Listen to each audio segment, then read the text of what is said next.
သက်16နှစ်ကိုပြန်မသွားကြဘူးလား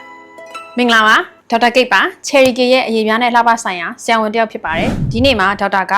အသက်16နှစ်ကိုပြန်သွားလို့ရနိုင်မဲ့ biostimulator treatment တွေအကြောင်းကိုပြောပြပေးသွားမှာဖြစ်ပါတယ်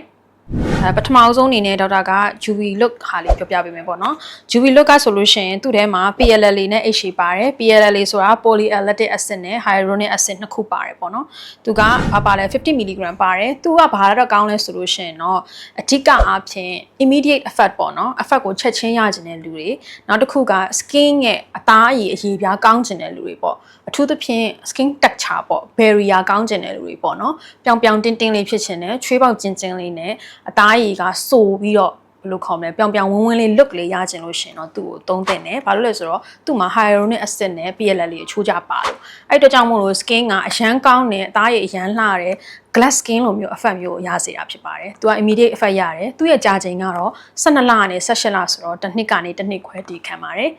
အခုလိုလိုမျိုးဆိုရင်တော့ UV Hook ကိုရွေးတင်ပါတယ်ဒုတိယတစ်ခုကတော့ Ultraco biostimulator ပါသူကတော့ Ultrav ကနေထုတ်လုပ်တဲ့ biostimulator ဖြစ်ပြီးတော့သူ့မှာ poly-B dioxanone ဆိုတာမျိုးပါတယ်200 mg ပါတယ်ပေါ့နော်သူကကြတော့ဘာအတွက်ကောင်းလဲဆိုလို့ရှိရင်အဓိကကြတော့သူကunder eye နေရာမှာပေါ့မျက်လုံးအောက်နားတွေကိုအရန် hollow ဖြစ်ပြီးတော့ကျနေတယ်ပေါ့မျက်တွင်းကျနေလို့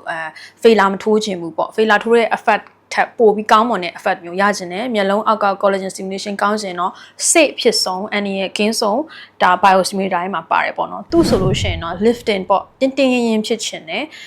တင်းရင်တဲ့ effect မျိုးပိုရကျင်တယ်ဆိုလို့ရှိရင်တော့သူ့ကိုထိုးသင့်တယ်ဒါ100 mg နဲ့200 mg ဆိုပြီးတော့နှစ်ခုရှိတယ်100ကကြတော့သူကပမာဏနည်းတဲ့အတွက်ကြောင့်မို့လို့ lifting effect ကိုပိုသွားတယ်200 mg ဆိုရင်တော့ volume effect ကိုလည်းပါတယ်မျက်လုံးသားကိုထိုးကျင်တဲ့လူတွေအတွက် safe ဖြစ်ဆုံး biostimulator ဆိုလို့ရှိရင်တော့Ultraco ကိုရွေးတင်ပါတယ်နောက်ဆုံးတစ်ခုကတော့ဒေါက်တာတို့ Rejuvelar biostimulator ပေါ့နော်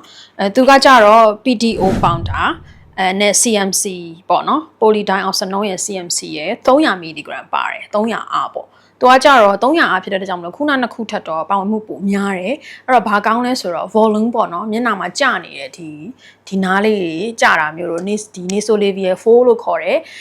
ဒီ smile line ပေါ့နော်ဒီကတော်တော်များများတော့ smile line လို့သိတယ် smile line တော်တော်ထင်းနေရဆိုရင်တော့ဒါထိုးတင်တယ်ပြီးတော့နောက်တစ်ခုက volume ပေါ့မျက်နှာမှာရှိတဲ့ကျနေတဲ့ volume loss ဖြစ်နေတဲ့နေရာကိုတိတိတတ်တာနဲ့ဖြည့်ပေးတယ်ပေါ့နော်ပြီးတော့သူက collagen stimulation ကို6လကနေ8လလောက်ထိသူကထုတ်ပေးတော့နည်းနည်းပိုကြခံတယ်တစ်နှစ်ခွဲလောက်ပေါ့နော်တစ်နှစ်2လ3လလောက်ထိအောင်ခံတဲ့ biostimulator ပါသူလဲသူတို့ဇက်ကမြန်တဲ့ထဲမှာပါတယ်အထိုးများတဲ့ထဲကတစ်ခုပေါ့နော်ဘာလို့လဲဆိုတော့အားများတာတစ်ခုရယ်နောက်တစ်ခုကသူက volume ကော skin ရဲ့ဒီ skin booster effect ကောနှစ်ခုလုံးကိုရစေတာဖြစ်ပါတယ်